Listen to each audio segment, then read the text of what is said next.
Welcome back to my YouTube channel. Hello mga ka-jelly, for today's video about Melulu po ang ating topic.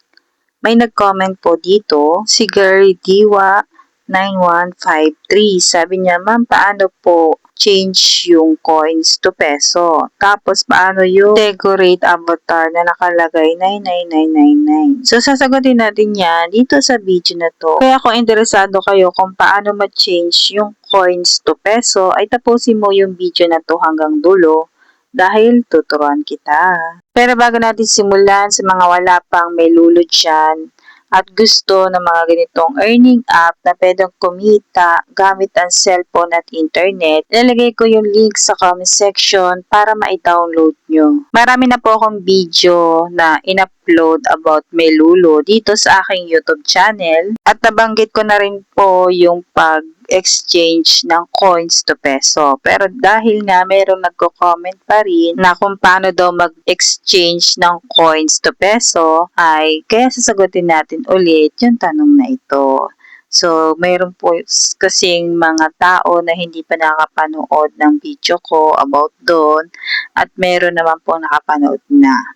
So, ito po yung video na to doon po sa taong or sa mga taong hindi pa alam kung paano mag-change ng coins to peso sa Melulu. So, ngayon, kapag nga po nag-open kayo ng Melulu, ito po ay watch to earn. So, kailangan nyo pong manood para makaipon po kayo ng coins. So, siyempre, kapag natapos nyo po yung oras, ay may lalabas pong mga claim diyan para po magkaroon kayo ng coins. Ito po yung naipon ko na coins sa panonood, 95,565. At meron na po ko dito naipon naman na peso, 11.13 pesos. So, makikita nyo po dito sa baba, ayan, nakalagay dito, check rewards. Pag pinindot nyo yan, yung coins ay mawawala dyan at magiging peso na. So yan, napadoble yung tap ko or pindot doon sa check rewards kaya lumabas itong insufficient coins. Ayan, X lang natin ito at makikita mo na dito or makikita nyo na dito yung aking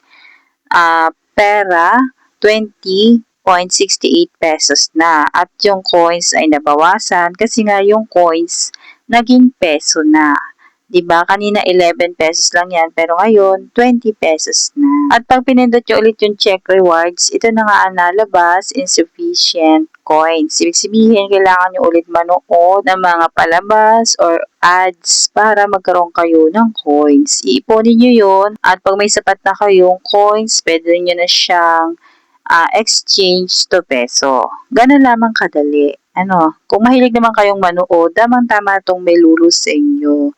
Kasi nga, mga palabas, yung pinanonood dito, mga C-drama, gano'n. At, ayan, meron ding ads dito na kailangan nyo lang pagtiyagain, tapusin para magkaroon kayo ng coins. Marami ditong tasking. At pag nagawa nyo yan, ay magkakaroon talaga kayo dyan ng coins. Panay coins po yung makukuha nyo dito sa tasking. So, kailangan nyo lang i-claim para mapunta sa inyong account.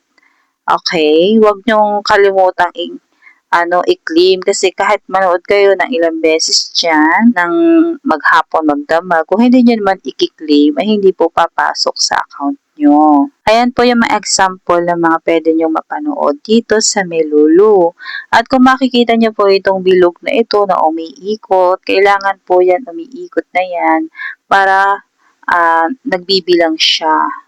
Tapos kapag may lumabas niyang claim, i-claim nyo po para mapunta sa inyong account. So, ganun lamang pong kadali gamitin itong Melulu. At ayan po, sana na-explain ko po sa inyo ng maayos kung paano po mag-exchange ng coins to peso. Tapos yung sinasabi naman pong 9999, ayun po ay dati pa na kapag nagpindot ka ng coins ay ayun ang lalabas. 9999, yung decorate avatar. So, dati kasi ganun yung lumalabas dito sa Melulu kasi automatic dati yung coins na magiging peso, automatic na yun. Hindi mo kailangan pindutin basta si Melulu na yung mag-exchange automatic. Yung bago pa lang itong Melulu. Pero dahil nga, lagi kong sinasabi sa inyo, lahat ng earning app ay nag-a-update po yan. Sa madaling sabi, nagbabago po. Katulad po nitong Melulo, na dati may nalabas pa na ganyang decorate avatar 99999, ngayon ay wala na. At dati kasi automatic yung coins ay nagiging peso. Si Melulo na yung gumagawa nun. Pero ngayon, hindi na siya automatic. Tayo na po yung mag-exchange ng coins to peso. Dati po, automatic din po yung withdraw dito sa Melulu. Ngayon, hindi na rin po. Tayo na rin po yung magwi-withdraw. So, yung mga earning app po na katulad nitong Melulu ay nag-a-update po at nagbabago. Kaya, wag na po kayong magtaka kung halimbawa napanood nyo po yung aking ibang video na iba po yung sinabi ko doon, tapos pag nag-download kayo, iba naman po pala yung makita nyo. Ibig sabihin po, nag-update po yung application na iyon. Halos lahat po ng earning app ay nag-a-update po weekly. Yung iba nga po ay every 3 days nag-a-update. So, depende po sa application kung gaano kabilis po mag-update.